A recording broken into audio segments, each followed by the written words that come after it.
नमस्कार दोस्तों, मैथ्स के प्रीवियस क्वेश्चंस के प्रैक्टिस सीरीज में आप सभी का स्वागत है। इस क्लास में हम दिनांक 13 अक्टूबर 2025 को कंडक्ट हुए एनटीपीसी ग्रेजुएट लेवल सीबीटी 2 की शिफ्ट 2 के क्वेश्चंस को देखेंगे। तो आइए क्लास की शुरुआत करते हैं। क्वेश्चन नंबर फर्स्ट, इस एक्सप्रेशन को सॉल्व करना है। देखिए यहाँ क्या है, 3/2 है प्लस यहाँ 7 × 7 और 3 10 हो जाएगा। नीचे कितना आ जाएगा 10 और ऊपर 7 चला जाएगा। ये वाला 7 जो है ऊपर चला जाएगा। -3/5 नीचे 2 है 10 है 5 है, तीनों का लघुत्तम के समापवर्तक कितना हो जाएगा 10 हो जाएगा। ठीक है, 2 से भाग देंगे 10 को 5 आएगा, 5 दिया 15 प्लस है, प्लस दिए 10 से भाग दिए 10 को 1 आया, 1 × 7 7 माइनस 5 से भाग दिए 2 आया, 2 तिया 6, 7 से 6 माइनस होगा 1 आएगा, 1 और 15 16 16/10। 2 से दोनों कटेगा, 8 बार में ऊपर और नीचे 5 बार में, 8/5 जो है राइट आंसर होगा। Next question, question number 2, Ramanand अपनी आय का 48% भोजन पर, 25% मकान के किराए पर, 12% आवागमन पर, शेष का 60% बच्चों की शिक्षा पर खर्च करता है। उसकी आय का कितना प्रतिशत उसके पास शेष रहता है? देखिए, ऐसे क्वेश्चन को बनाने का सबसे आसान तरीका है कि हम आमदनी को 100 मान लें, 100% मान लें। ठीक है, 48% जो है खर्च हो रहा है भोजन पर, 25% जो खर्च हो रहा है मकान के किराए पर, और 12% खर्च हो रहा है आवागमन पर। तो शेष कितना बच जाएगा? माइनस करेंगे, 8 2 10 5 15 15 घटेगा 0 से, मतलब 20 से 15 घटाएंगे तो 5 आ जाएगा। और यहाँ कितना बच गया? 8 बच गया, क्योंकि 2 इधर जग गया था तब 20 हुआ था इधर। अब 8 से हम कितना घटाएंगे? 4 2 6 1 7, यानी कि 15% शेष बच रहा है। इस 15% से 60% वह जो बच्चों की शिक्षा पर खर्च कर रहा है। तो रामानंद के पास कितना बचेगा? 100 - 60 = 40%। 0 से 0 कटेगा, 2 से 2 बार में, 2 से या 5 बार में कटेगा, 5 से या 3 बार में, 3 दूनी 6%। दोस्तों, यदि आपको क्लास पसंद आ रहा है तो आप इसको लाइक कर सब्सक्राइब जरूर करें, ताकि हम मोटिवेट हो और हम भविष्य में ऐसी क्लासेस को और लाएं। नेक्स्ट क्वेश्चन, क्वेश्चन नंबर 3, एक दुकान किसी वस्तु पर 10%, 15% और 20% की 3 छूट देती है। इसके बराबर एकल छूट प्रतिशत ज्ञात कीजिए। ऐसे क्वेश्चन को बनाने के लिए आपको क्या करना है? 100 मान लेना है कि कीमत, कोई जो भी वस्तु उसका कीमत 100 रुपए है। तो पहला छूट अगर 10% का है तो उसके लिए पे कितना किया जाएगा? 9/10, क्योंकि 10% छूट हो रहा है, मतलब कि 90% पे हो रहा है। और 90% का मतलब क्या होता है? 9/10 गुना दूसरा छूट 15% का, यानी कि 85% पे होगा। और 85% का मतलब क्या होता है? 17/20 गुना तीसरा छूट 20% का, 20% का मतलब क्या हो गया? 80% पे हो रहा है, और 80% का मतलब होता है 4/5। देखिए, 1 0 2 0 1 0 2 0 कट गया, इज इक्वल टू 17 9 153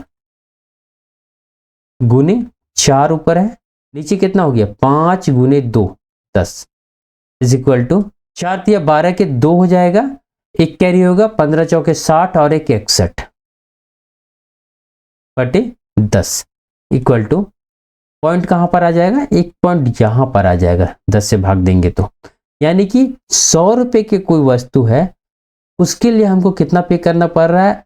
61.2 रुपया।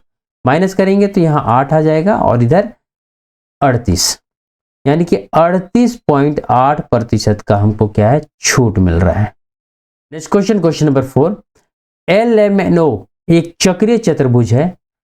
चक्रीय चतुर्भुज का मतलब क्या हुआ? कि एक सर्कल है, इसमें एक चतुर्भुज है जिसके सभी शेष इसके वृत्त पर है, LMNO। कोण M जो है 102 डिग्री का है, और L और N पर खींची गई स्पर्श रेखाएं बिंदु P पर मिलती है। यहां से एक स्पर्श रेखा ऐसा खींचा गया है, यहां से एक स्पर्श रेखा ऐसा खींचा गया था, दोनों आगे जाके कहीं पर P में मिल रहे हैं। हमसे पूछा क्या गया है कि कोण LPN, LPN यानी कि यह कोण कितने डिग्री का होगा। देखिए अगर कोई केंद्र यहाँ पर C है और यहां से इसको मिला दे और यहां से इसको मिला दे तो ये कोण कितने का होता है। हम जानते हैं कि स्पर्श रेखा जो है उस बिंदु से केंद्र को मिलाते हैं तो वो लंब होता है और वहां पर 90 डिग्री का कोण बनता है।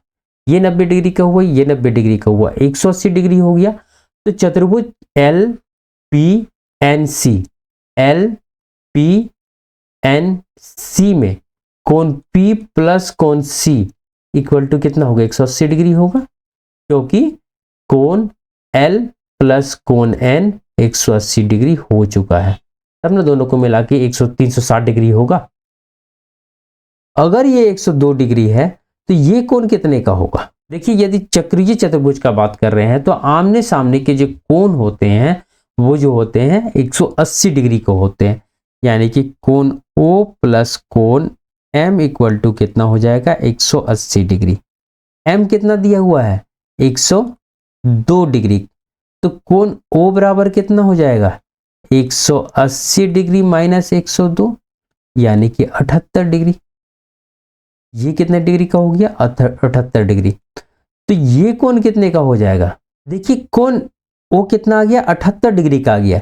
तो कोण ये C केंद्र पर कितना डिग्री का कोण बनेगा। देखिए शीर्ष L और N जो कि वृत्त पर दो बिंदु हैं, इससे कोण यहाँ O पर बन रहा है और इन्हीं दोनों से केंद्र पर भी कोण बन रहा है। ऐसे केस में क्या होता है, जो केंद्र में कोण बनता है वो जो है इन्हीं दोनों बिंदु से वृत्त पर बनने वाले कोण के दुगुने के बराबर होता है, यानी कि कितना हो जाएगा, 78 इंटू 2। 78 इंटू 2 इक्वल टू कितना हो गया, 78 गुने 2। 78 गुने 2 का क्या मतलब हुआ, 156 डिग्री। ठीक है। अब यहां से देखिए P और C से हमको C तो मिल गया, लेकिन कोण P हमको पता नहीं है अभी भी, जो कि हमको ज्ञात करना है। माइनस इधर जाके कोण C हो जाएगा। कोण C का मान कितना है, 156 डिग्री।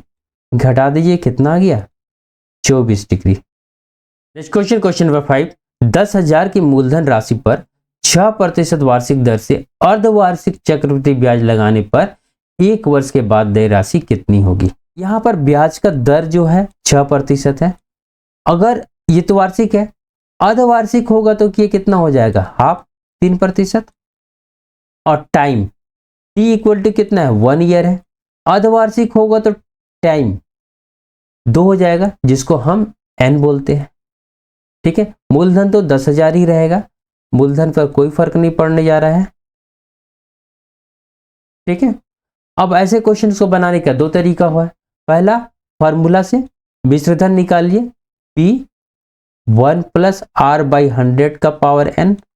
यहां वैल्यू पुट कीजिए, सॉल्व कीजिए, मिश्रधन आएगा। दूसरा तरीका है कि 3% पहला ईयर मिलेगा, दूसरा ईयर भी 3% दिया जाएगा। पहला ईयर का बात हुआ, दूसरा ईयर का बात हुआ, और दूसरा ईयर क्या होगा, इस 3% का भी 3% मिलेगा। 3 तिया 9, 2 अंक के बाद 0।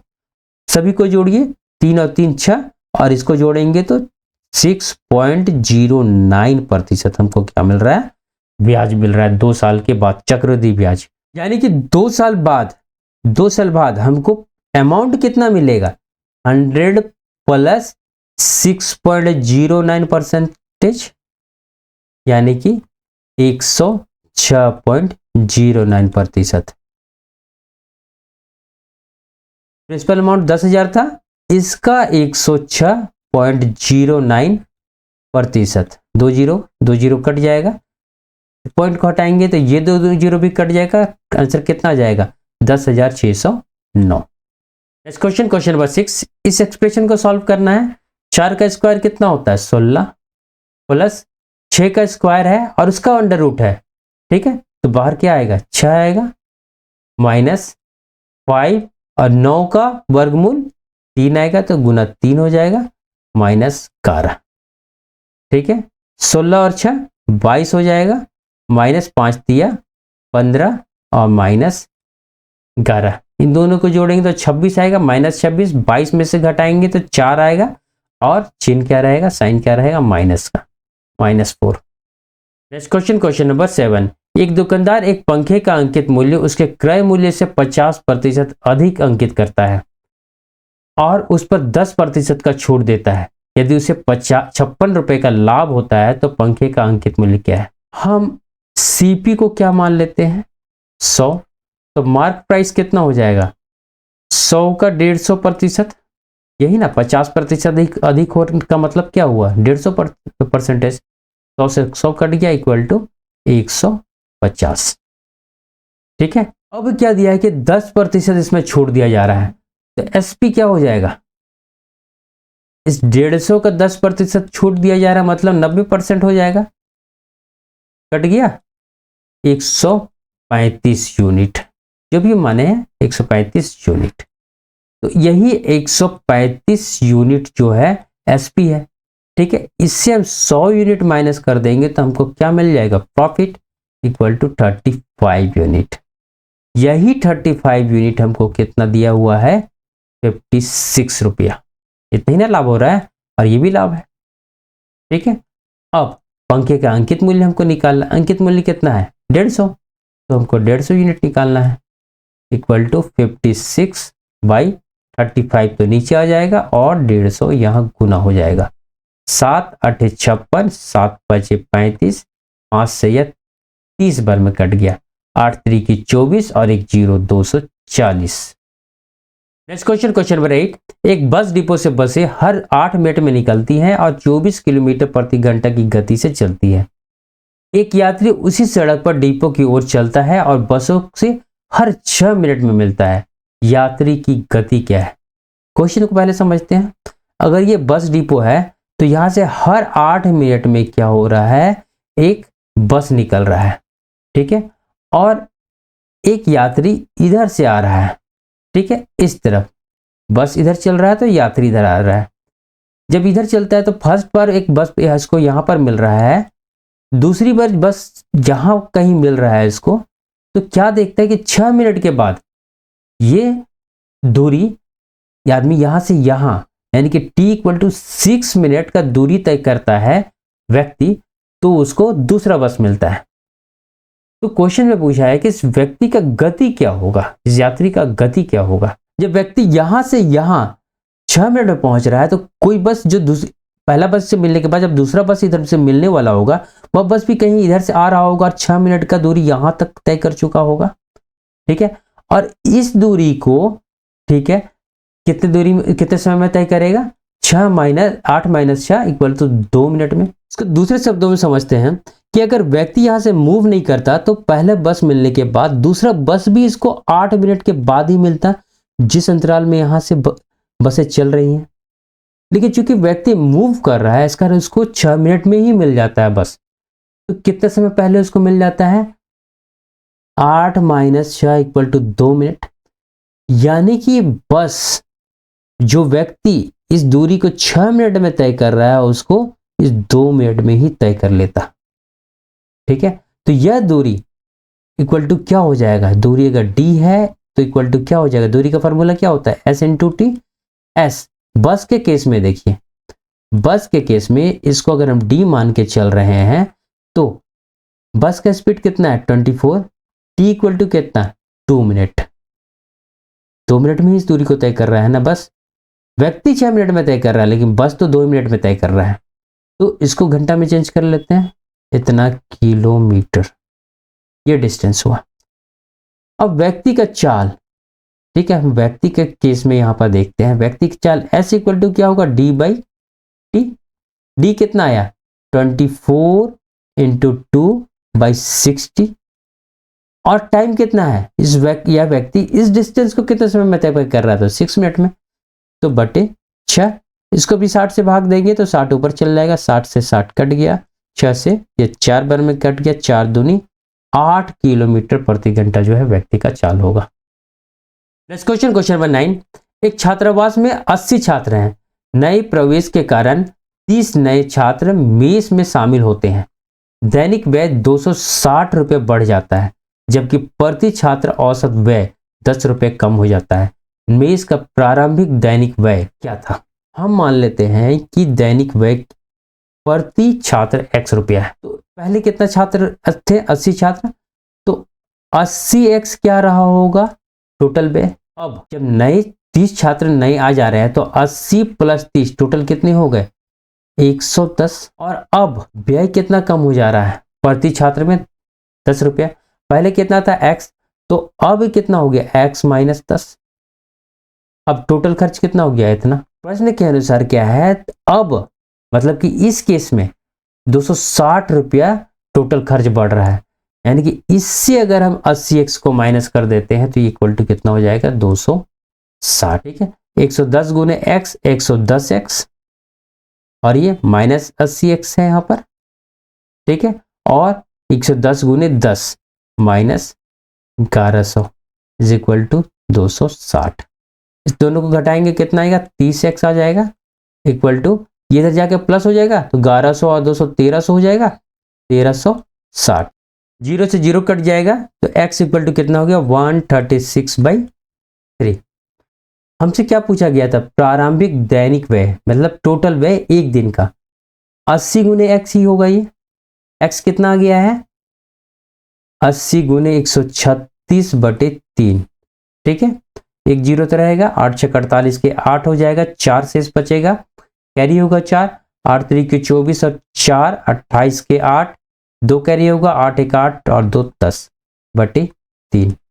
ठीक है, 3 दिया 9, 1 बचेगा, 18 आएगा, 3 6 18, 3 दूनी 6, 2 फिर 20 हो जाएगा, तो 3 6 18। अगर दहाई के निकटतम में ले तो क्या हो जाएगा? 36 30 हो जाएगा। Next question, question number 10। 5 155 और 83 का एलसीएम क्या होगा? 5 है, 155 है और 83।